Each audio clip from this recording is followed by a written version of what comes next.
皆さん、こんにちは。ラシテレ、チベット This Way へようこそ。私はチベットテレビのペルゾムです。チベットやダライラマ法王、そして中央チベット政権に関する1週間のニュースをお送りします。それではヘッドラインを見ていきましょう。ダライラマ法王が紛争、コロナウイルス、慈悲の心についてお話される。ダライラマ法王が気候変動に関する著書出版発表。ダライラマ法王がインド・ビハル州の被災地域住民にメッセージを表明。ロプサン宣言首相が第9期の任期を満了。チベット人にチベット問題解決を努力を訴える。ペマ・ジュネ議長がインドの連邦議会上院に選出された議員らにを祝いのメッセージを表明。台湾のチベット事務所がリドキ・モドソードの記念碑を訪問。在ブルセル中国大使館前でチベット人が単独抗議活動を実施。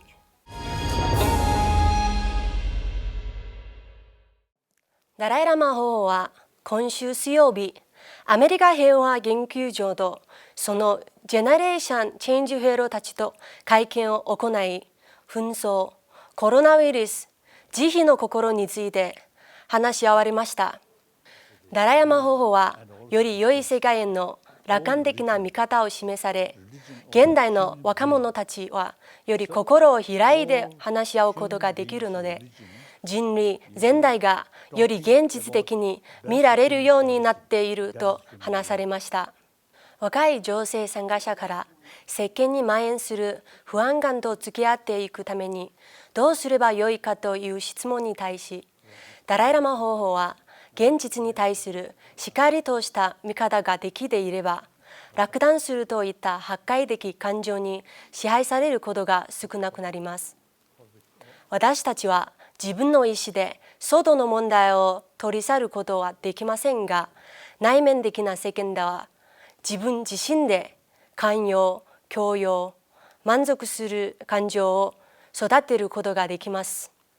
私たちは平和な心を育てることができれば、外の世界でどんなことを起こっても平常心を保つことができるようになりますとお話されました。So, the problem, outside problem, see, even Buddha cannot remove. Jesus Christ also cannot remove. So long, all spiritual leaders. Then, you see, they mentioned inner world. The theistic religion, like Christianity, Judaism, and Muslim, and so on, you see, they emphasize faith here. And try to tolerance, forgiveness, contentment. アメリカ平和研究所は2015年から紛争の影響を受ける地域の若い指導者たちをダラムサラに招待し、ダライラマ法王による平和を築く世界のリーダーになるためのアドバイスとガイダンスを受けるプログラムを実施しています。ダライラマ法王はドイツの環境ジャーナリストであるフランズ・アルド氏との協調による著書 Our Only Home: A Climate Appeal to the World 私たちのただ一つの家が2020年11月に出版されることになりました。この著書の中でダライラマ法王は各国の政治の決定権を持つトップに呼びかけ、気候変動の問題から目を背けず、これからの世代の人々が未来にこの原理を執行できるような気候に優しい世界に変えていくために立ち上がろうと主張されています。ダライラマ法王はインドのビハル州ニティシュ・クマー首相に対し、ビハル州の洪水による被害のお見舞いのメッセージを公表し、災害救済資金を寄付することを表明しました。ダライラマ法王はこのような災害がほぼ毎年発生している状況を鑑みで、長期的な解決策を検討するべきであることを友人として提案したいと述べられました。今週火曜日の発表によると、インドのビハル州で起こった豪雨による洪水のため、23人が死亡し、740万人が影響を受けていると報告されています。中央チベット政権のロプサン・センゲ首相は、首相としての第9期目、かつ最後から2番目の任期を終了にあたって、政治声明を発表しました。首相は、中国に対する世界の態度の変容、それが世界的なチベット運動にどのように影響しているか、そして新型コロナウイルスに関する世界の新しい取り組みや、そうした新しい発展の戻ってのチベット人の社会的、道徳的、政治的責任に至るまで、さまざまな問題についてで話しました。アメリカや多くの主要国は、中国の抑圧と民主的権利の侵害に対する態度を硬化する態勢を整えており、多くの国ではすでに中国と貿易パートナーシップを終始しています。こうした状況が世界にチベット問題を再認識する機会となっています。ロプサン・センゲ首相は、亡命チベット人コミュニティに対し、チベット問題解決を進める運動を世界的に進める機会であると呼びかけました。チベット亡命議会、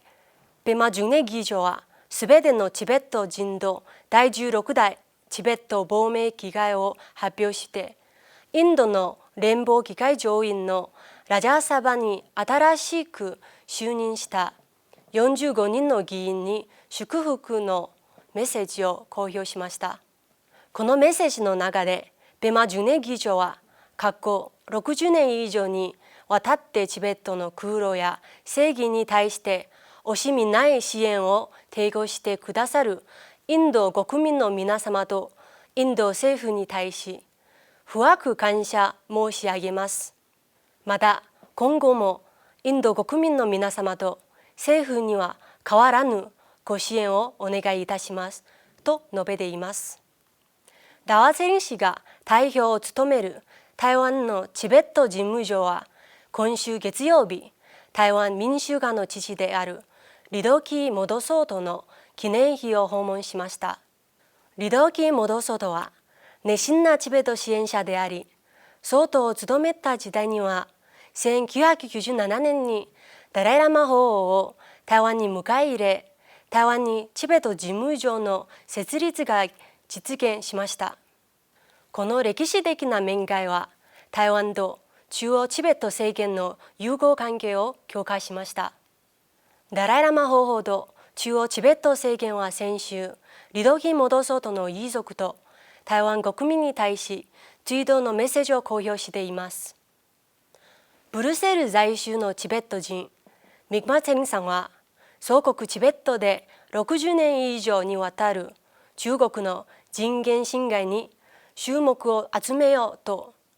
ブルセルの中国大使館の前で単独での抗議活動を行っています。ミグマさんは毎週水曜日の午前10時から12時まで単独での平和的抗議活動を行うことを決め、今年の7月29日水曜日から始めました。